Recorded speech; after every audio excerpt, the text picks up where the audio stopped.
चलो, आज हमको छत्तीसगढ़ के किसके बारे में चर्चा करना है? क्षेत्रीय राजवंश। क्षेत्रीय राजवंश, क्षेत्रीय राजवंश। मैंने बताया ना कि हमने अभी तक छत्तीसगढ़ के इतिहास में जितने राजवंश पढ़े हैं वो सब कैसे हैं? नेशनल वाले हैं, है ना, जिन्होंने भारत के अन्य क्षेत्रों में भी क्या किया है? शासन किया है। और वो भारत के अन्य क्षेत्र के लोग थे जो यहाँ छत्तीसगढ़ क्षेत्र में आकर क्या कर रहे थे? शासन कर रहे थे। लेकिन छत्तीसगढ़ में कुछ ऐसे लोग हुए हैं, ऐसे वंश हुए हैं जो छत्तीसगढ़ के ही थे और छत्तीसगढ़ में क्या किए थे? शासन किए थे। उन्हीं राजवंशों को हम पढ़ेंगे जिसको क्या कहा गया? क्षेत्रीय राजवंश। और क्षेत्रीय राजवंशों में छत्तीसगढ़ में सबसे पहला शासन करने वाला क्षेत्रीय राजवंश है राजर्षि तुल्य वंश। राजर्षि तुल्य वंश, ये राजर्षि तुल्य वंश, ये छत्तीसगढ़ का सबसे पहला या सबसे प्राचीन क्या है? क्षेत्रीय राजवंश। सबसे पहला या प्राचीन क्षेत्रीय राजवंश है कौन सा? राजर्षि तुल्य वंश, जिसने 4वीं से लेकर 6वीं शताब्दी तक क्या किया है? शासन किया है। छत्तीसगढ़ के छोटे से क्षेत्र आरंग को अपनी राजधानी, देखो आरंग को इसकी राजधानी इसलिए माना जाता है क्योंकि इस वंश का एक राजा है जिसका नाम है भीमसेन द्वितीय। इस वंश का राजा कौन है? भीमसेन द्वितीय। और इसी भीमसेन द्वितीय का आरंग से अभिलेख मिला है, आरंग से अभिलेख मिला है, आरंग अभिलेख, जिसमें इस वंश के बारे में जानकारी दी गई है। अब आरंग से मिला है, इसीलिए इस वंश की राजधानी भी क्या मानते हैं? आरंग को मानते हैं। क्लियर है? तो राजर्षि तुल्य वंश जो कि छत्तीसगढ़ का क्या है? सबसे प्राचीन राजवंश है, सबसे प्राचीन क्षेत्रीय राजवंश है ना। तो छत्तीसगढ़ का सबसे प्राचीन क्षेत्रीय राजवंश कौन सा है बोलेगा तो कौन सा है? राजर्षि तुल्य वंश, जिसकी राजधानी क्या थी? आरंग। और इस वंश के किस राजा का अभिलेख प्राप्त हुआ है बोलेगा तो किस राजा का? भीमसेन द्वितीय का। कहां था अभिलेख मिला है? आरंग अभिलेख। आरंग से ही इनकी जानकारी मिलती है, इस वंश के बारे में जानकारी मिलती है, इसीलिए इस वंश की राजधानी किसको कहा गया है? अब ये जो अभिलेख है ना, ये अभिलेख है, इसमें एक संवत लिखा हुआ है, लेकिन स्पष्ट पता नहीं चल रहा है कि वो 182 लिखा है या 282 लिखा है। इसमें एक सन लिखा हुआ है लेकिन वो स्पष्ट पता नहीं चल रहा है कि 182 है या 282।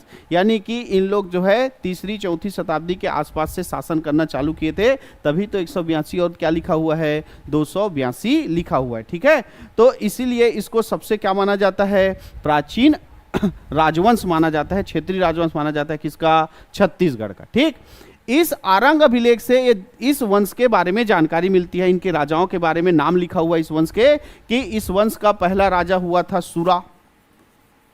इस वंश का पहला राजा कौन हुआ था? सूरा।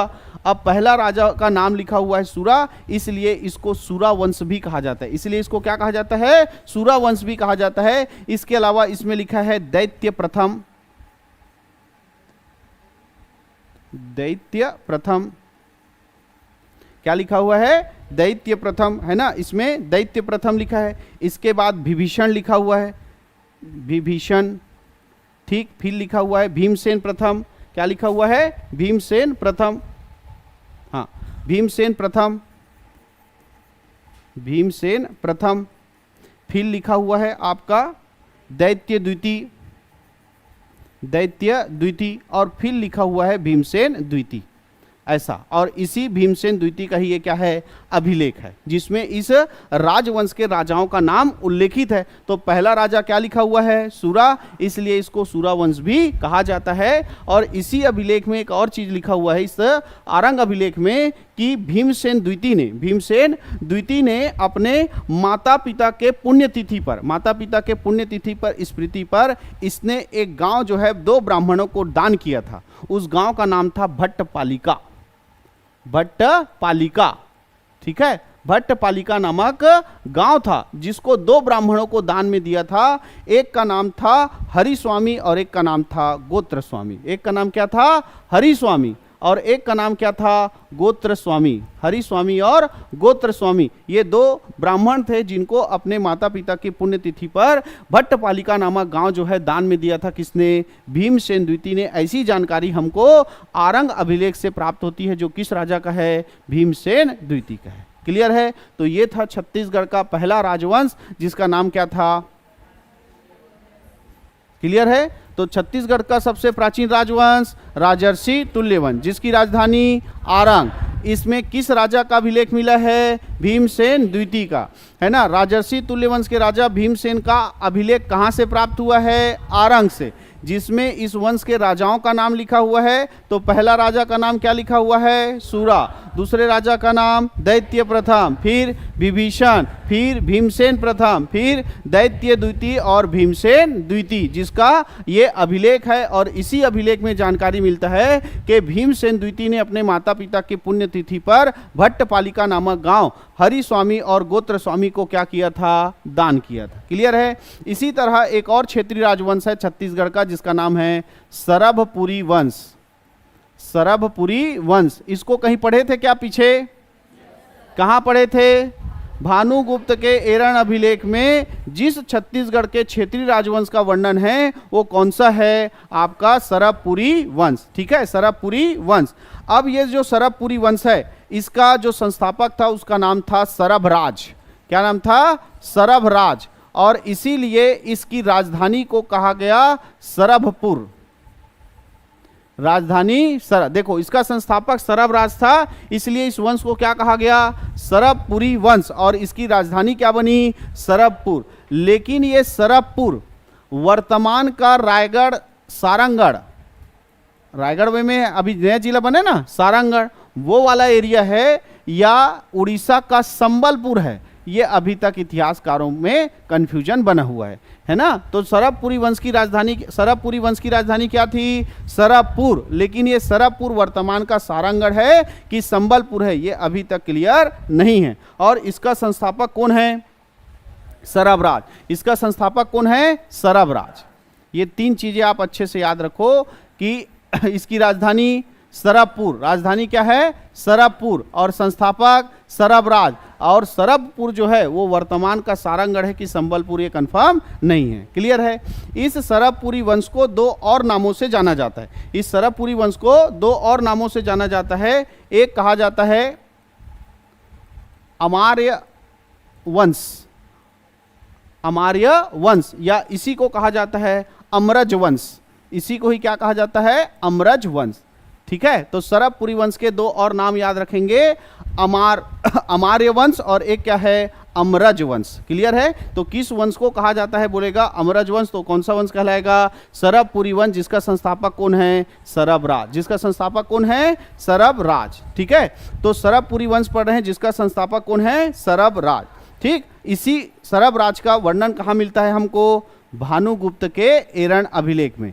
भानुगुप्त के एरण अभिलेख में छत्तीसगढ़ के किस राजा का उल्लेख है बोलेगा? तो किस राजा का उल्लेख है? सरभराज का उल्लेख है। ठीक है, अभी तक जितने सिक्के प्राप्त हुए थे उसमें प्राकृत भाषा का उपयोग होता था। किस भाषा का उपयोग होता था? प्राकृत भाषा का उपयोग होता था। लेकिन सरभराज ने जो सिक्के जारी किए उन सिक्कों में प्राकृत भाषा के स्थान पर संस्कृत भाषा का प्रयोग किया गया। तो किस राजा के द्वारा सिक्कों में प्राकृत भाषा के स्थान पर संस्कृत भाषा का उपयोग किया गया? तो वो कौन था? सरभराज। तो सरभराज के बारे में 3 लाइन आपको याद होना चाहिए कि सरभराज ही जो है सरभपुरी वंश का क्या है? संस्थापक है। सरभराज ही वह व्यक्ति है या वह राजा है जिसका उल्लेख भानुगुप्त के एरण अभिलेख में है। और सरभराज के द्वारा जो सिक्के जारी किए गए उसमें पहली बार प्राकृत भाषा के स्थान पर किसका उपयोग किया गया? संस्कृत भाषा का उपयोग किया गया। ठीक है, इस सरभराज का बेटा था नरेंद्र, है ना। इस सरभराज का बेटा कौन था? नरेंद्र, जो कि अगला राजा बना। और इस नरेंद्र के 2 ताम्रपत्र हमको प्राप्त हुए हैं। एक जो है धमतरी जिला से प्राप्त हुआ है कुरुत ताम्रपत्र। कुरुत ताम्रपत्र कौन से जिले से? धमतरी जिला से, है ना। तो धमतरी जिला से प्राप्त हुआ है नरेंद्र का कौन सा ताम्रपत्र? कुरुत ताम्रपत्र। और सारंगढ़ जिले से प्राप्त हुआ है पिपरुदुल्ला ताम्रपत्र। सारंगढ़ जिले से पिपरुदुल्ला ताम्रपत्र, पिपरीदुल्ला ताम्रपत्र, ठीक है। तो कुरुद ताम्रपत्र और पिपरीदुल्ला ताम्रपत्र किसका है बोलेगा तो वो सरबपुरी वंश के राजा नरेंद्र का है, जिसमें इस वंश के बारे में हमको जानकारी मिलती है। क्लियर है। इस वंश का सबसे प्रसिद्ध राजा हुआ प्रसन्नमात्र। प्रसन्नमात्र, इस वंश का सबसे प्रसिद्ध राजा कौन है? प्रसन्नमात्र। इस प्रसन्नमात्र ने निडिला नदी, उस समय नदी क्या कहलाता था? निडिला नदी, निडिला नदी, लेकिन आज ये नदी कहलाता है लीलाघर नदी। क्या कहलाता है? लीलाघर नदी। तो वर्तमान के लीलाघर नदी और उस समय के निडिला नदी के किनारे पर अपने नाम से एक शहर बसाया। क्या नाम से? प्रसन्नमात्र है तो नाम क्या होगा? प्रसन्नपुर। क्या नाम से बसाया? प्रसन्नपुर नाम से एक शहर बसाया, जिसको आज हम लोग किस नाम से जानते हैं? मल्हार के नाम से जानते हैं। और यही मल्हार फिर इसकी क्या बनी? राजधानी बनी। यानी सरबपुरी वंश की राजधानी अब क्या बन गई? मल्हार, है ना। तो प्रसन्नमात्र ने कौन सी नदी के किनारे पर? निडिला नदी के किनारे पर अपने नाम से प्रसन्नपुर शहर बसाया, जिसको आज हम किस नाम से जानते हैं? मल्हार के नाम से जानते हैं। और यही अब सरबपुरी वंश की क्या बन जाएगी? राजधानी। क्लियर है। और यही इस सरबपुरी वंश का एकमात्र राजा है जिसने स्वर्ण सिक्का जारी किया, और उन स्वर्ण सिक्कों में चित्र बना होता था गरुड़ का, शंख का और चक्र का। तो गरुड़, शंख और चक्र युक्त सोने के सिक्के, युक्त सोने के सिक्के किस राजा ने जारी किया सरबपुरी वंश का? तो वो कौन सा राजा था? प्रसन्नमात्र। ये दोनों क्वेश्चन कई बार हर पेपरों में देखा गया छत्तीसगढ़ के, कि प्रसन्नमात्र जो था उसने किस नदी के किनारे पर? निडिला नदी के किनारे पर कौन सा शहर बसाया? प्रसन्नपुर शहर बसाया, जिसको आज हम लोग किस नाम से जानते हैं? मल्हार के नाम से जानते हैं। और यही सरबपुरी वंश का एकमात्र राजा हुआ जिसने गरुड़, शंख, चक्र युक्त क्या बनाए? सोने के सिक्के बनाए। क्लियर है। इसके बाद इस वंश में, है ना, जो प्रसन्नमात्र है, उसके बाद एक राजा हुआ जिसका नाम था जयराज, जिसको दुर्गराज भी कहा गया। जयराज या क्या कहा गया? दुर्गराज। जयराज या दुर्गराज कहा गया। अच्छा, ये प्रसन्नमात्र के समय जो ताला गांव है, बिलासपुर में है ना ताला गांव, हाँ, वहां पर है देवरानी जेठानी मंदिर। क्या है? देवरानी जेठानी मंदिर। दोनों एक साथ लगा हुआ है, लेकिन दोनों मंदिर का निर्माण अलग अलग राजाओं के समय हुआ है। तो देवरानी और जेठानी में बड़ा कौन होता है? जेठानी, है कि नहीं है? तो जेठानी मंदिर का निर्माण इस राजा प्रसन्नमात्र के समय हुआ है। जेठानी मंदिर का निर्माण ताला गांव में किस राजा के समय हुआ है? प्रसन्नमात्र के समय। और उसके बाद राजा हुआ कौन? दुर्गराज या जयराज, जिसके समय देवरानी मंदिर का निर्माण हुआ है। और यही देवरानी जेठानी मंदिर जो है छत्तीसगढ़ का सबसे प्राचीन मंदिर है।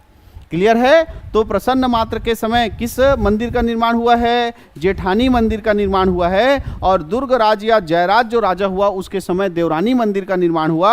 ये तालागांव बिलासपुर में स्थित है। और यही तालागांव बिलासपुर में स्थित देवरानी जेठानी मंदिर छत्तीसगढ़ का सबसे प्राचीन मंदिर है। छत्तीसगढ़ का क्या है? सबसे प्राचीन मंदिर है। कौन सा? देवरानी जेठानी मंदिर। आगे चले, चलो। अब इसका देवरानी जेठानी मंदिर किसके समय बना? दुर्गराज या जयराज के समय। इसका एक ताम्रपत्र मिला है, कहां से? मल्हार से, है ना, बिलासपुर मल्हार से इस राजा दुर्ग जयराज का क्या मिला है? ताम्रपत्र मिला है। और इसी ताम्रपत्र से ज्ञात होता है कि इसी दुर्गराज जयराज ने ही दुर्ग शहर का क्या किया है? स्थापना किया है। तो दुर्ग शहर की स्थापना करने वाला राजा कौन था बोलेगा? तो वो सरबपुरी वंश का राजा था, जिसका नाम क्या था? दुर्गराज या जयराज। क्लियर है। इसके बाद राजा बना सुखदेव राज। इसके बाद राजा कौन बना? सुखदेव राज। सुखदेव राज, ठीक है, सुखदेव राज। सुखदेव राज के सबसे ज्यादा ताम्रपत्र प्राप्त हुए हैं। इस वंश में जितने भी राजा हुए उसमें सबसे ज्यादा ताम्रपत्र किसके मिले हैं? सुखदेव राज के मिले हैं। टोटल कितने ताम्रपत्र? 8 ताम्रपत्र। कितने ताम्रपत्र? 8 ताम्रपत्र। इसी में एक ताम्रपत्र है जिसका नाम है कौवा ताल ताम्रपत्र।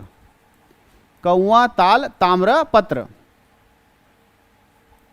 कौवा ताल ताम्रपत्र। इससे ज्ञात होता है कि इस सुखदेव राज की बहन या बेटी थी, है ना, बहन या बेटी थी, जिसका नाम था लोक प्रकाशा, क्या नाम था? लोक प्रकाशा, लोक प्रकाशा। और इस लोक प्रकाशा का विवाह हुआ था सोमवंश, है ना, सोमवंश के राजा भरत बल से। किससे हुआ था? भरत बल से, भरत बल से, ठीक। और इनके दो बेटे थे, एक का नाम था सुरबल, एक का नाम क्या था? सुरबल, ठीक है। और एक का नाम था उद्यन, एक का नाम क्या था? उद्यन, हाँ उद्यन। और उद्यन का बेटा था इंद्रबल।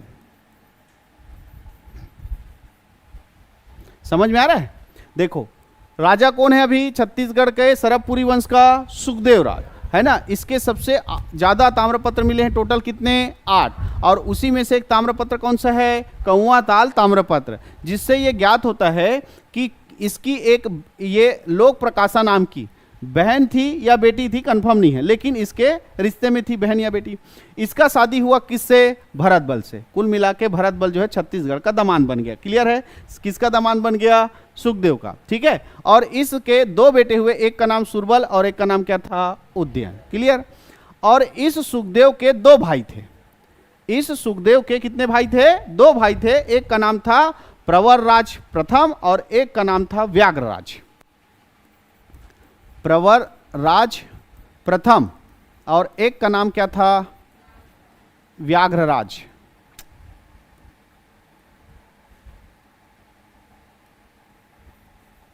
व्याघ्रराज, ठीक।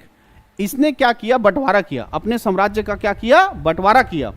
तो एक हिस्सा दे दिया किसको? प्रवरराज को।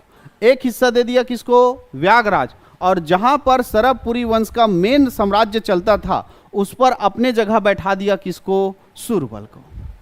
अपने जगह किसको बैठा दिया? सुरबल को, है ना। वो दामाद के बेटे को, यानी कि भांचा था या तो क्या रहा होगा, नाती रहा होगा। क्लियर है? उसको बैठा दिया। तो ये दोनों भाई को आया गुस्सा। ये दोनों भाई को क्या आया? गुस्सा आया। और इन दोनों भाइयों ने मिलकर किसके ऊपर आक्रमण कर दिया? सुरबल के ऊपर आक्रमण कर दिया और उसको पराजित कर दिया। बदला लेने के लिए इस इंद्रबल ने इन दोनों को पराजित कर दिया। और इस सुखदेव राज का बेटा था जिसका नाम था प्रवरराज द्वितीय। सुखदेव राज का बेटा कौन था? प्रवरराज द्वितीय। इसको भी पराजित कर इस वंश को पूरी तरह से क्या कर दिया? समाप्त कर दिया। तो इस तरह इस सरबपुरी वंश के अंतिम राजा के रूप में किसका नाम मिलता है? प्रवरराज द्वितीय का। किसका नाम मिलता है? प्रवरराज द्वितीय का। समझ में आया? सुखदेव राज जो है वो सरबपुरी वंश का राजा बना। ये क्यों प्रसिद्ध है? इसका सबसे ज्यादा ताम्रपत्र मिला है। टोटल कितना ताम्रपत्र? 8, जिसमें से एक ताम्रपत्र नाम क्या था? कौवा ताल ताम्रपत्र, ठीक है। इस कौवा ताल ताम्रपत्र से ज्ञात होता है कि इसकी एक बहन या बेटी थी जिसका नाम क्या है? लोक प्रकाशा, जिसका राजा सोमवंशी राजा भरत बल से विवाह हुआ। इस भरत बल के सुरबल और उद्यन नाम के दो बेटे हुए और इस उद्यन का बेटा हुआ इंद्रबल। अच्छा, इस सुखदेव राज ने इस इंद्रबल को अपना सामंत बनाया था, है ना। अपना क्या बनाया था? सामंत, दूतक। क्या बनाया था? दूतक लिखा हुआ है। क्या लिखा हुआ है? दूतक बनाया था, है ना। अपने मतलब ये बोलो कि अपने मंत्रिमंडल का एक मंत्री बनाया था। किसको? इंद्रबल को। लेकिन जब बंटवारा हुआ तो इसने अपने भाई प्रवरराज को और व्याघ्रराज को छोटा छोटा हिस्सा दिया और मेन जगह पे किसको बैठा दिया? सुरबल। लेकिन इन दोनों भाइयों को यह बंटवारा रास नहीं आया और इन दोनों भाइयों ने मिलकर किसको पराजित कर दिया? सुरबल को पराजित कर दिया। अब सुखदेव राज का बेटा कौन राजा बन गया? प्रवरराज द्वितीय। अब इस इंद्रबल ने बदला लेने के लिए इस प्रवरराज प्रथम व्याघ्रराज को हराते हुए सुखदेव राज के बेटे प्रवरराज द्वितीय को भी क्या कर दिया? पराजित कर दिया। और इस इंद्रबल ने प्रवरराज द्वितीय को हराकर हमेशा के लिए सरबपुरी वंश का नाम मिटा दिया और इस छत्तीसगढ़ में एक नए वंश की शुरुआत की जिसका नाम क्या था? पांडु वंश। जिसका नाम क्या था? पांडु वंश। अच्छा, जब बंटवारा मिला था ना, जब बंटवारा, तो इस प्रवरराज प्रथम ने इस सरबपुरी वंश की राजधानी किसको बना ली थी?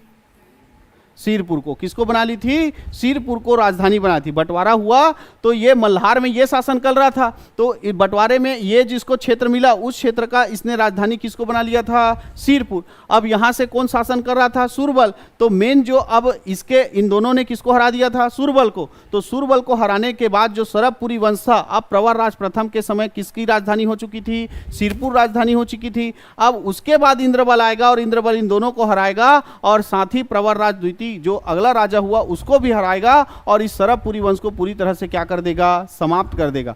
तो अभी पहले राजधानी क्या थी? सरबपुर। पहले राजधानी क्या थी? सरबपुर। इसको किसने बनाया? सरबराज ने। फिर राजधानी क्या बना? मल्हार या प्रसन्नपुर, जिसको प्रसन्न मात्र ने बनाया। और उसके बाद सरबपुरी वंश की राजधानी क्या हुआ? सिरपुर। तो सिरपुर को राजधानी बनाने वाला राजा कौन था? प्रवरराज प्रथम। कौन था? प्रवरराज प्रथम। और इस वंश का अंतिम राजा कौन है पूछेगा तो प्रवरराज द्वितीय। कौन था? प्रवरराज द्वितीय। अब प्रवरराज द्वितीय को किसने मार दिया? इंद्रबल ने मार दिया और सिरपुर में ही पांडु वंश की स्थापना की। इसीलिए इसको सिरपुर का क्या कहा जाता है? पांडु वंश या सोमवंश।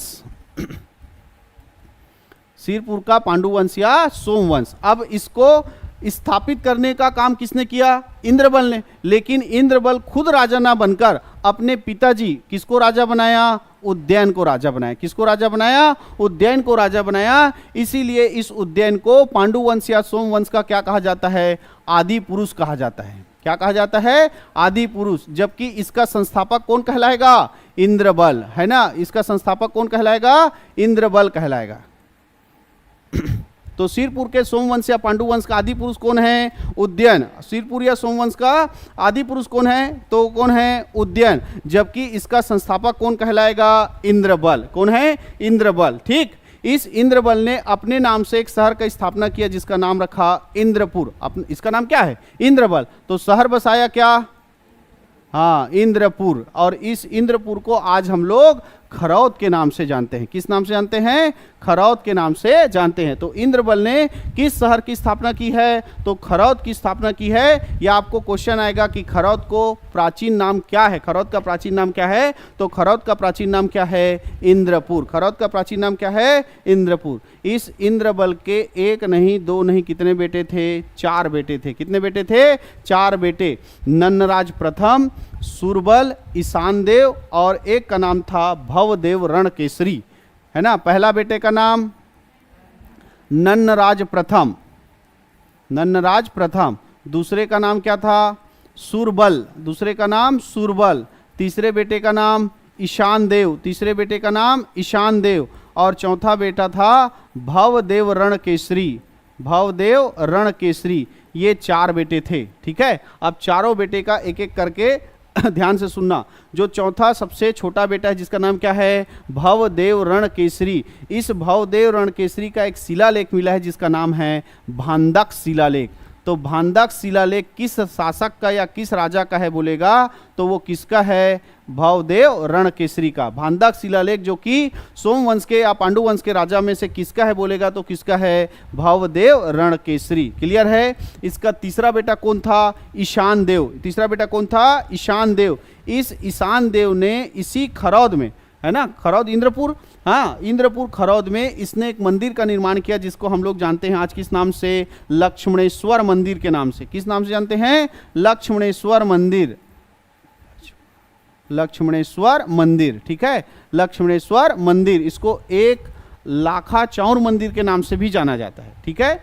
मान्यता ये है कि 1 लाख चावल के दाने इस मंदिर में चढ़ाने से सारी मनोकामनाएं पूर्ण होती है। इसलिए इसको क्या कहा जाता है? 1 लाख चावल मंदिर भी कहा जाता है। तो कल से गिनना चालू कर देना। 1 लाख गिन लोगे तो कहाँ चले जाना? खरौद के लक्ष्मणेश्वर मंदिर और अपना मनोकामना पूर्ण कर लेना। हे भगवान, मोला नौकरी में कोनो नहीं, नौकरी मिल जाए करके, है कि नहीं है? कोनो मत मांगू, नौकरी मांगो तो बाकी ऑटोमेटिक आ जाते। तो ईशान देव ने क्या बनाया? खरौद पे लक्ष्मणेश्वर मंदिर का निर्माण कराया। ठीक। अब बड़ा बेटा कौन है? इसलिए अगला राजा कौन होगा? नन्नराज प्रथम। लेकिन उसको पढ़ने से पहले एक बार इंद्रबल को और अच्छे से देख लेते हैं कि सिरपुर के पांडु वंश या सोम वंश का स्थापना इंद्रबल के द्वारा प्रवरराज द्वितीय को मारकर किया गया। लेकिन पहला राजा किसको बनाया गया? उदयन को बनाया गया। इसलिए सिरपुर या पांडु वंश का आदि पुरुष कहलाता है कौन? उदयन। और इसका संस्थापक कौन कहलाएगा? है ना, इंद्रबल।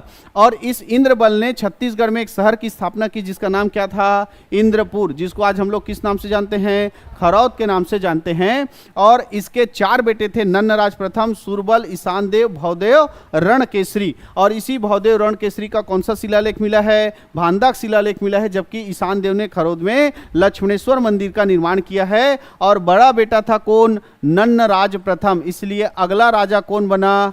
नन्नराज प्रथम। अगला राजा कौन बना? नन्नराज प्रथम। बड़ दिन हो गए बेचारा नन्नराज प्रथम के विवाह हो लइका नियात्री से, है नहीं, बहुत दिन हो गया इसका विवाह हो गया, लेकिन अभी भी बाल बच्चा नहीं हो रहा था। तब इसने एक बच्चे को गोद लिया और उसका नाम रखा तिवरदेव। उसका नाम क्या रखा? तिवरदेव। और जैसे ही गोद लिया तिवरदेव थोड़ा बड़ा हुआ, इसका भी एक बेटा हो गया जिसका नाम क्या रखा? चंद्रगुप्त। क्या नाम रखा? चंद्रगुप्त। यानी तिवरदो जो देव था वो दत्तक पुत्र था, यानी गोद लिया हुआ पुत्र था किसका? नन्नराज प्रथम का। लेकिन पहले यही बड़ा था, उसके बाद दूसरे नंबर पे भला उसका खुद का बेटा आया जिसका नाम क्या रखा? चंद्रगुप्त। तो बड़ा कौन है? तिवरदेव। इसीलिए अगला राजा कौन बनेगा? तिवरदेव, है ना। अगला राजा कौन बना? तिवरदेव। महाप्रतापी राजा था इस वंश का, है ना। ये जो पांडु वंश था उसको पूरा छत्तीसगढ़ में तो फैलाया, पूरा उड़ीसा तक इसने अपने पांडु वंश को फैला दिया। और इतना प्रतापी राजा कि इसी ने उपाधि धारण किया किसका? सकल कोसलाधिपति। सकल कोसलाधिपति, है ना। छत्तीसगढ़ में 2 ही राजा हैं जिसने किसकी उपाधि धारण की है? सकल कोसलाधिपति की उपाधि धारण की है। और साथ में इसको कहा गया महाशिवगुप्त तिवरदेव। महाशिवगुप्त तिवरदेव। जैसे बाहुबली देखे हो नहीं मूवी, जब वो कालके को मारता है तो कटप्पा उसका नाम क्या रखता है? अमरेंद्र बाहुबली, ऐसे करके रखते हैं नहीं। हाँ, तो वैसी ही ये जब अपना साम्राज्य फैलाते गया तो इसका नाम क्या हो गया? महाशिवगुप्त तिवरदेव, है ना। महाशिवगुप्त तिवरदेव। और यही वो राजा हुआ जिसने अपने साम्राज्य के विस्तार इतना किया कि पूरा कौशल पर अधिकार कर लिया। इसीलिए इसको क्या उपाधि दिया गया? सकल कोसलाधिपति। पूरे छत्तीसगढ़ में 2 ही राजा होंगे जिसको कौन सा उपाधि दिया गया है? सकल कोसलाधिपति का उपाधि दिया गया है। जिसमें एक राजा आपके सामने आ गया, सोम वंश का कौन सा राजा था? महाशिवगुप्त तिवरदेव। पांडु वंश का महाशिवगुप्त तिवरदेव है जिसने सकल कोसलाधिपति की उपाधि धारण की है। एक और आगे पढ़ेंगे कौन से वंश में? कलचुरी वंश में, ठीक है। तो सकल कोसलाधिपति की उपाधि धारण किया किसने? इस महाशिवगुप्त तिवरदेव ने। ये जो है वैष्णव धर्म को मानता था। किस धर्म को मानता था? वैष्णव धर्म को मानता था। इसलिए इसको परम वैष्णव और पंच महाशब्द जैसे उपाधि भी दिया गया। परम वैष्णव और पंच महाशब्द, पंच महाशब्द जैसे उपाधि भी इनको प्राप्त थी। क्लियर है। तो ये महाशिवगुप्त तिवरदेव जो है दत्तक पुत्र था किसका? नन्नराज प्रथम का। लेकिन इसको बड़ा बेटा होने के कारण राजा बनाया और इसने अपने पराक्रम से पूरे उड़ीसा तक अपने साम्राज्य को फैलाया, पूरा कौशल पर अधिकार किया। इसलिए कौन सी उपाधि धारण की? सकल कौशलाधिपति की उपाधि धारण की। वैष्णव धर्म को मानता था इसलिए परम वैष्णव और पंच महाशब्द की भी उपाधि इसने धारण की थी। क्लियर है। अब इसका बेटा जिसका नाम था नन्नराज द्वितीय, इसका बेटा जिसका नाम क्या था? नन्नराज द्वितीय। अच्छा, ये प्रथम द्वितीय समझ में आता है कि नहीं आता? सूर्यवंशम मूवी देखे हो? हीरा ठाकुर रे, हाँ याद आया। उसके पिताजी का नाम क्या था? भानु प्रताप ठाकुर। भानु प्रताप। और उसके बेटे का नाम? भानु प्रताप। अब ले तो दोनों भानु प्रताप, तो कैसे करूं? भानु प्रताप प्रथम और भानु प्रताप द्वितीय। बाप के नाम भानु प्रताप प्रथम और बेटा का नाम भानु प्रताप। नाम एक ही रहता था भाई, उस समय प्रथम और द्वितीय नहीं लगाते थे। अभी जब हमारे इतिहासकार इसको लिखते हैं तो अब बताओ, ये नन्नराज बस लिख देगा, इसको भी नन्नराज लिख देगा, कंफ्यूजन होगा कि नहीं होगा? इसीलिए नन्नराज प्रथम और नन्नराज द्वितीय। ऐसा, ठीक है। तो नन्नराज द्वितीय जो है ये तिवर देव का बेटा था, वो राजा बन गया। अब ये जब राजा बना कौन, नन्नराज द्वितीय, तो इसने भी उपाधि धारण किया, लेकिन इसने कौशल मंडलाधिपति की उपाधि धारण की। इसने कौशल मंडलाधिपति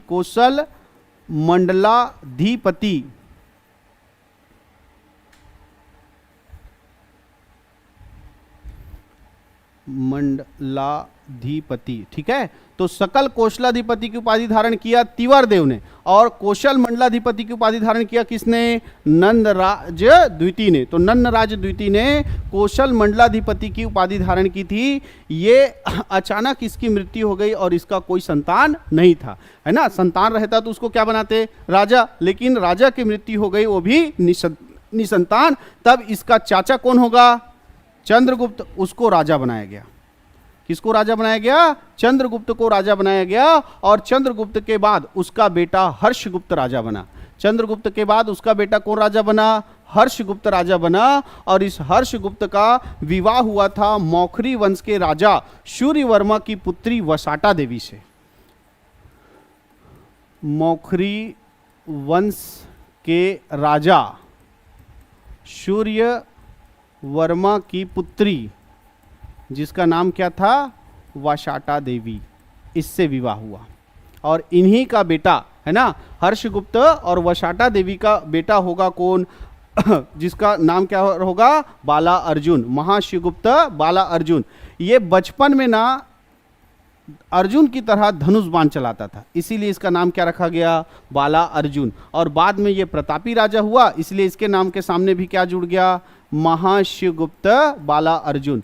तो इन दोनों का बेटा कौन हुआ, महाशिवगुप्त बाला अर्जुन। किसका, हर्षगुप्त और वसाटा देवी। तो हर्षगुप्त का विवाह किससे हुआ ये पूछा जाता है, तो मौखरी वंश के राजा सूर्यवर्मा की पुत्री वसाटा देवी से इसका क्या हुआ, विवाह हुआ। और इन दोनों का पुत्र हुआ जिसका नाम क्या था, महाशिवगुप्त बाला अर्जुन। अचानक इस हर्षगुप्त की क्या हो जाती है, मृत्यु हो जाती है। तो हर्षगुप्त की मृत्यु के बाद उसकी स्मृति में, हर्षगुप्त की स्मृति में वसाटा देवी ने सिरपुर में एक मंदिर का निर्माण किया, जिसका नाम क्या रखा गया, लक्ष्मण मंदिर। क्या नाम रखा गया, लक्ष्मण मंदिर। तो ध्यान रखना, लक्ष्मणेश्वर मंदिर का निर्माण किया है किसने, ईशान देव ने। और लक्ष्मण मंदिर का निर्माण कार्य चालू कर दिया किसने, वसाटा देवी ने। किसकी स्मृति में, अपनी पति हर्षगुप्त की स्मृति में। क्लियर है ना। लक्ष्मण मंदिर का निर्माण कार्य प्रारंभ कर दिया। और ये जो है लक्ष्मण मंदिर के निर्माण कार्य को पूरा कराया किसने, महाशिवगुप्त बालार्जुन, उसके बेटे ने। ठीक है, तो निर्माण किसने कराया पूछेगा, तो एक अगर ऑप्शन में कौन रहेगा, वसाटा देवी, तो ये आएगा आंसर, क्योंकि निर्माण करना किसने चालू कराया, वसाटा देवी। उसके निर्माण कार्य को पूरा किसने किया, महाशिवगुप्त बालार्जुन ने। ठीक है, ये महाशिवगुप्त बालार्जुन 595 ईस्वी से 655 ईस्वी तक, 595 से लेके 655 ईस्वी तक इस छत्तीसगढ़ क्षेत्र में शासन किया है। और इतने लंबे समय तक शासन करने के कारण और अच्छा शासन करने के कारण इस महाशिवगुप्त बालार्जुन के शासनकाल को छत्तीसगढ़ के इतिहास का स्वर्ण काल कहा जाता है। तो किसके शासनकाल को छत्तीसगढ़ के इतिहास का स्वर्ण काल कहा जाता है, तो वो कौन सा है, महाशिवगुप्त बालार्जुन। अभी जितना पढ़े हैं इस सरबपुरी वंश में, पांडु वंश में, उतना ही से एक राजा के बारे में पढ़ना है, जिसका नाम क्या है, महाशिवगुप्त बालार्जुन। पहला इसका काम याद करना कि इसी ने ही सिरपुर के लक्ष्मण मंदिर का निर्माण कार्य क्या किया है, पूरा किया है। ठीक, और नाम लक्ष्मण मंदिर, अंदर जाबे तो अलग भगवान। हाँ, छत्तीसगढ़ के ही रीति रिवाज, नाम है शांति, छत्तीसगढ़ में सूत उठ के वही करते क्रांति, है कि नहीं है। तो छत्तीसगढ़ में नाम अलग काम अलग वाला है। नाम है लक्ष्मण मंदिर, अंदर जाओगे तो विष्णु भगवान की प्रतिमा है। क्लियर है। तो ये महाशिवगुप्त बालार्जुन ने लक्ष्मण मंदिर के निर्माण कार्य को पूरा किया, लक्ष्मण मंदिर के निर्माण कार्य को पूरा किया। और इसी के शासन काल को ही छत्तीसगढ़ के इतिहास का क्या कहा जाता है, स्वर्ण काल कहा जाता है। क्लियर है। जितने भी ये पांडु वंश थे, ये सब किस धर्म को मानते थे? वैष्णव धर्म को मानते थे। किस धर्म को? वैष्णव। लेकिन ये महाशिवगुप्त बालार्जुन है, ये किस धर्म को मानता था? शैव धर्म को मानता था, है ना। यानी भगवान शिव का पुजारी था, शैव धर्म को मानता था, लेकिन सभी धर्मों के प्रति सहिष्णु था। ऐसा नहीं है कि मैं शंकर भगवान को पूजा करता हूँ बाकी भगवान को नहीं मानूं, सब भगवान को ये मानता था। लेकिन किस धर्म का अनुयायी था ये पूछा जाता है क्वेश्चन, तो किस धर्म का था? शैव धर्म का अनुयायी था। क्लियर है। ये जब राजा था, है ना, कौन? छत्तीसगढ़ का राजा महाशिवगुप्त बालार्जुन था। तो इसी समय यात्रियों का राजकुमार, चीनी यात्री जिसका नाम क्या है? हेन सांग, है ना, हेन सांग, ये छत्तीसगढ़ आया था, है ना। तो हेन सांग छत्तीसगढ़ किसके समय आया था? तो राजा कौन था? महाशिवगुप्त बालार्जुन। कब आया था? तो कब आया था? तो 639 ईस्वी में आया था। कब आया था? 639 ईस्वी में आया था। और कहाँ कहाँ छत्तीसगढ़ में इसने भ्रमण किया? तो दो जगह इसने भ्रमण किया। एक है कहाँ? सिरपुर, इनकी राजधानी, और एक है कौन सा क्षेत्र? मल्हार। तो छत्तीसगढ़ आया था यात्रियों का राजकुमार हेनसांग। तो उसने छत्तीसगढ़ के किन किन जगहों की यात्रा की है? तो दो जगह की यात्रा की है। एक है कौन सा? सिरपुर, और एक है कौन सा? मल्हार। कब आया था घूमने? 639 ईस्वी में। कब आया था? 639 ईस्वी में। अब ये जितना घूमता था उसको अपने कॉपी में लिखता था। कौन? हेनसांग लिखता था कि नहीं लिखता था? और उस कॉपी, उस पुस्तक का नाम क्या रखा उसने? हाँ, CU की। तो ये CU की लिखता था। तो हिंदी में छत्तीसगढ़ी थोड़ी लिखता था। किस भाषा में लिखता था? चाइनीज भाषा, अपना भाषा में लिखता था, है नहीं भाई। हम लोग चाहे दुनिया किसी कोने में जाए, हम लोग भी लिखेंगे तो जो आता है हिंदी अंग्रेजी उसी में लिखेंगे ना। हाँ, तो वैसे ही वो यात्रा ही आया था हेनसांग। तो वो जो भी लिखता था CU की पुस्तक में, वो अपने भाषा में लिखता था। तो इस क्षेत्र का भी उसने अपने भाषा में क्या दिया? नाम दिया। यानी छत्तीसगढ़ को भी उसने अपने पुस्तक CU की में एक नाम दिया, और उसका नाम था किया सालो। क्या नाम था? किया सालो। ऐसा लिखा है भैया, एक साथ नहीं लिखना, सालो ऐसे कर, किया सालो ऐसा नाम है। छत्तीसगढ़ का नाम क्या है? किया सालो। ठीक है। तो छत्तीसगढ़ का नाम हेनसांग ने अपनी पुस्तक CU में क्या लिखा है पूछेगा, तो उसका नाम क्या है? किया सालो। क्लियर है? समझ में आ गया? तो हेनसांग किसके समय छत्तीसगढ़ आया था? महाशिवगुप्त बालार्जुन। कब आया था? 639 ईस्वी। कहाँ कहाँ का यात्रा किया? सिरपुर और मल्हार का। ठीक है, सिरपुर और मल्हार। उसने अपनी पुस्तक CU में छत्तीसगढ़ का नाम क्या रखा? किया सालो। ठीक। जिस समय छत्तीसगढ़ में महाशिवगुप्त बालार्जुन का शासन था, उस समय भारत का बड़ा राजा था कौन? हर्षवर्धन। बड़ा राजा यानी कि उत्तर क्षेत्र का, इधर उत्तर क्षेत्र का राजा कौन था? हर्षवर्धन। ठीक है। इधर छत्तीसगढ़ में कौन है? बालार्जुन। छत्तीसगढ़ में कौन है? बालार्जुन। और यहां पर एक वंश चल रहा था, चालुक्य वंश, जिसका राजा था पुलकेशिन द्वितीय। पुलकेशिन द्वितीय। क्लियर है? तो तीन राजा एक साथ शासन कर रहे हैं। उत्तर भारत में कौन शासन कर रहा है? हर्षवर्धन। छत्तीसगढ़ में कौन शासन कर रहा है? बालार्जुन, है ना। और चालुक्य वंश दक्षिण में शासन कौन कर रहा है? पुलकेशिन द्वितीय।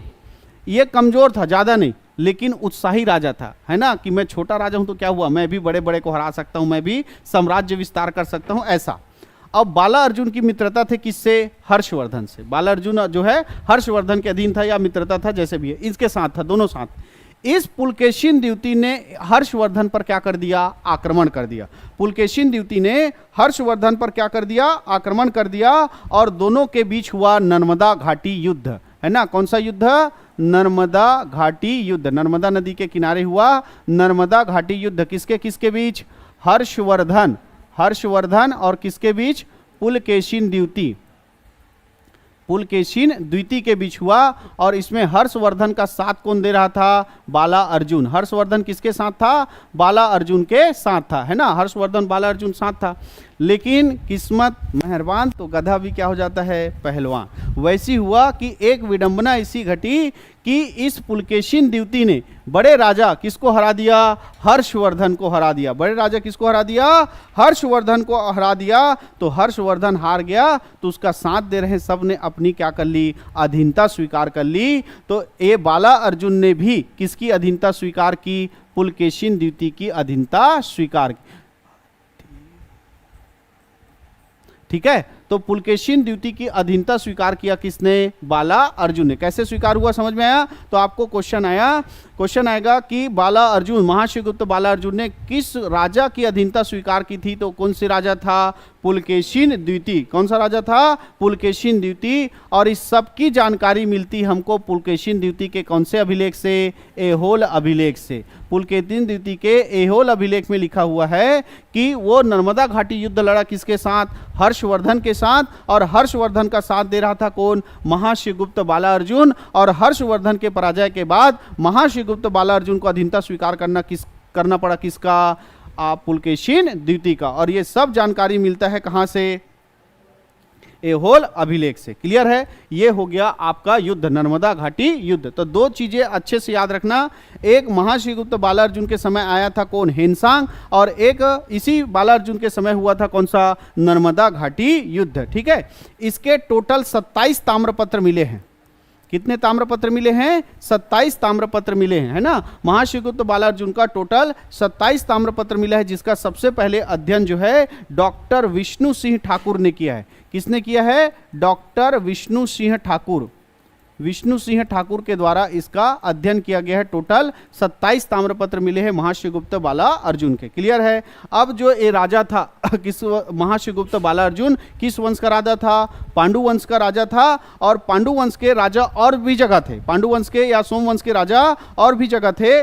जैसे ये कहां पे शासन कर रहे थे?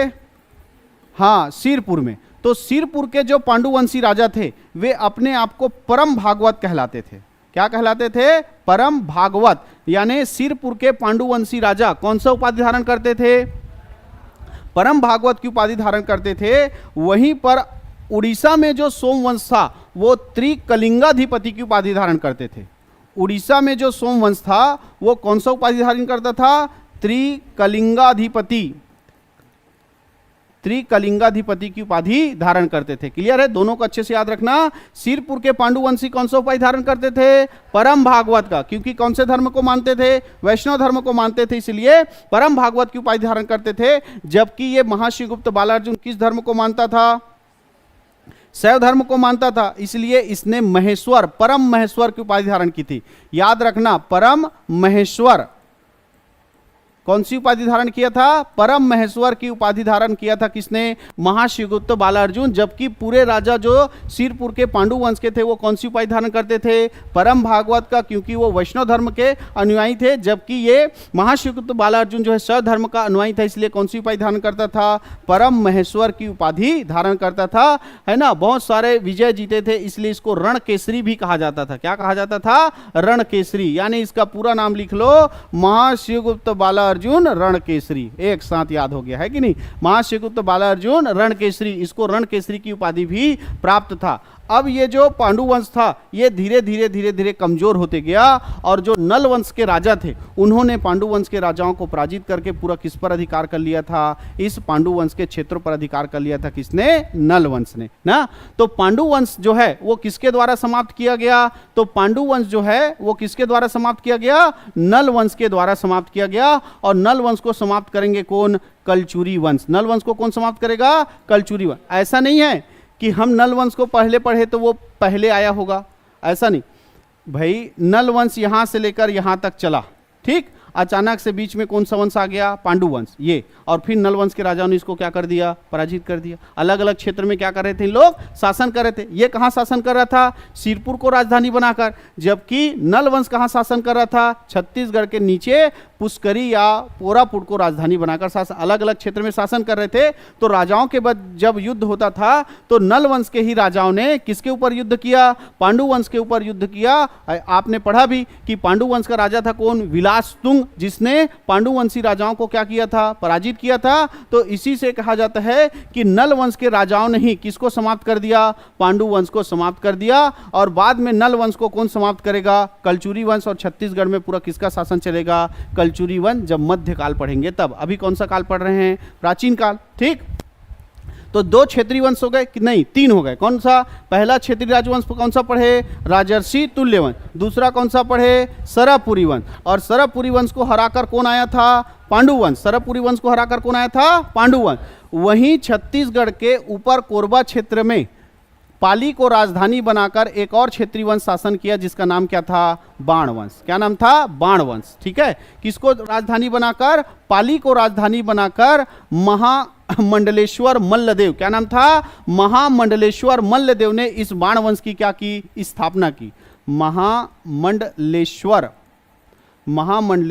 मल्लदेव, इसने इस बाण वंश की क्या की? स्थापना की। यानी बाण वंश का संस्थापक कौन है पूछेगा तो क्या नाम है? महामंडलेश्वर मल्लदेव। महामंडलेश्वर मल्लदेव। और इसी बाण वंश में एक राजा हुआ जिसका नाम था विक्रमादित्य। विक्रमादित्य। बाण वंश का प्रतापी राजा कौन था? विक्रमादित्य। और इसी विक्रमादित्य ने ही पाली के शिव मंदिर का निर्माण कराया। पाली के शिव मंदिर का निर्माण कराने वाला राजा कौन है पूछेगा तो कौन था? बाण वंश का राजा विक्रमादित्य।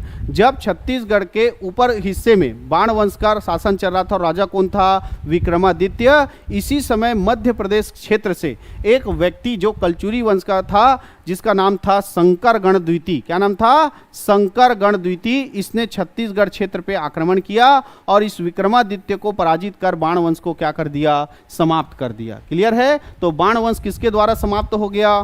कलचुरी वंश के द्वारा समाप्त हो गया। किस राजा के द्वारा? शंकरगण द्वितीय। तो ये था चौथा राजवंश, क्षेत्रीय राजवंश। कौन सा? बाण वंश। लास्ट एक पढ़ेंगे कौन सा? पर्वत द्वारक वंश। कौन सा पढ़ेंगे? पर्वत द्वारक वंश। पर्वत द्वारक वंश। ये छत्तीसगढ़ का राजवंश नहीं, कहाँ का है? उड़ीसा का राजवंश है। पर्वत द्वारक वंश जो है ये कहाँ का राजवंश है? उड़ीसा का राजवंश है। लेकिन छत्तीसगढ़ से इसका क्या है? संबंध है। इसमें दो राजा, एक का नाम था सोमन्न राज और एक का नाम था तुष्टिकर।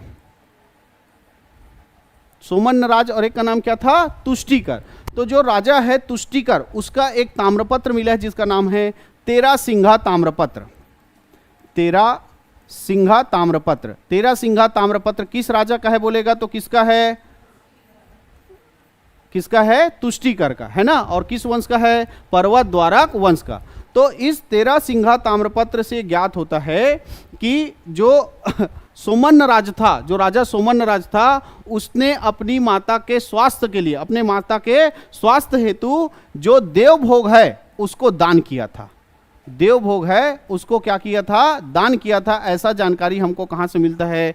तेरा सिंघा ताम्रपत्र से मिलता है। इतना ही पढ़ना है आपको किस वंश के बारे में? पर्वत द्वारक वंश के बारे में। यहाँ से आपका छत्तीसगढ़ के इतिहास का क्या खत्म हो गया? प्राचीन इतिहास। हमने ऐतिहासिक काल जब पढ़ना इतिहास चालू किया,